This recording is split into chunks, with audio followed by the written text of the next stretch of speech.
More, I want to bring in Dr. Andre Campbell. He's a critical care physician and a professor at the University of California, San Francisco. Dr. Campbell, thanks for being here. As you've heard, more kids are getting vaccinated against COVID, but it will still be a while before they're fully vaccinated. And with the news about masks, how long do you expect masks to continue to be a common school requirement? Oh, Lana, thanks for having me. I think we're going to be living with masks for quite some time. The issue now is, well, first of all, it's fantastic that now we have the vaccine for 5 to 11-year-olds. So that means that 28 more million children can be vaccinated. So in the last week, we've had about 1 million children vaccinated. And I think that's a great start.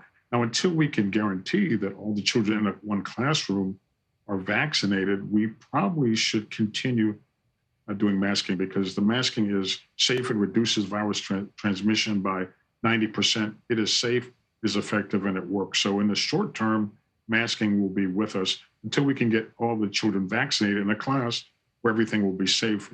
Masking will be with us for some time.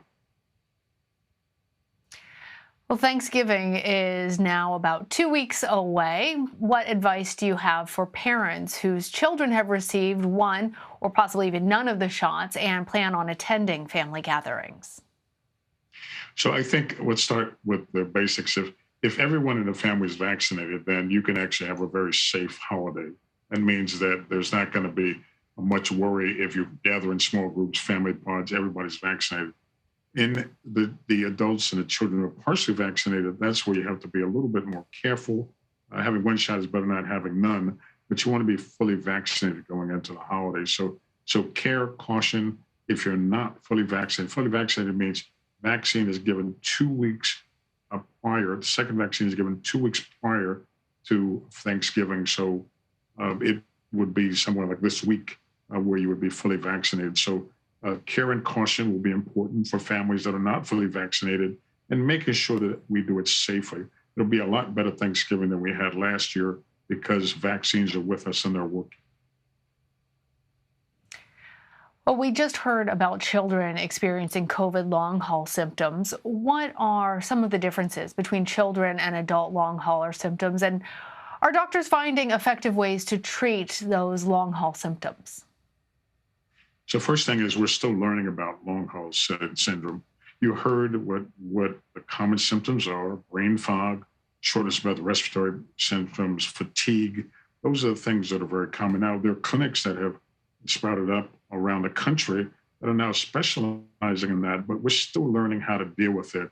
Things like physical therapy, increasing exercise tolerance, those are the things that we have. So these are the tried and true methods for people who have experienced that. But there's some people who are not able to go back to the life that they had before because they were not vaccinated and they have long haul COVID, whether they're adults and kids. The syndrome is the same between adults and children. There's no really difference. The incidence may be different, maybe more common in adults than it is in children, but it's certainly the same type of symptoms that they both have. The U.S. Surgeon General joined CBS Mornings Wednesday and was asked about how long COVID-19 could be with us. Let's play some of what he had to say. As we look to the future, I think what is likely to happen is that there will be coronavirus around for some period of time, but I do think we can knock it down in terms of its severity. And second, we can reduce the number of cases, so we can get to the point where we live with it just like any other respiratory virus. Do you agree with the Surgeon General that this is here to stay, really? And could COVID-19 end up becoming like the flu, where we receive a shot every year? Well, it's going to be around for some time. What happens is right now we have a tale of two pandemics. We have areas that are heavily vaccinated, that there's been great success, and there are areas that are not so vaccinated. We have about 58% of the population in the United States fully vaccinated. That ranges from 80–90% in my area of the woods in California, New York, other places like that, to places that have only 40% vaccination. So until we can get that vaccination rate up really high, instead of it being 80, maybe it's 90%, because this Delta variant is very fearsome. But places like in Montana and Alaska, where it's a rip-roaring pandemic right now, whereas in other places, There are no patients in the hospital. And until we can bring the country together and everyone can be fully vaccinated, we're going to be living with this for some time. But we have potential to change the course by making sure everyone, the 60 million people who are not vaccinated now, get vaccinated. Vaccines are safe and they can make a difference in people's lives and not have long haul COVID and not worry about it as much as you are if you're not vaccinated. All right. Dr. Andre Campbell, thank you for joining me, and thank you for all that you do.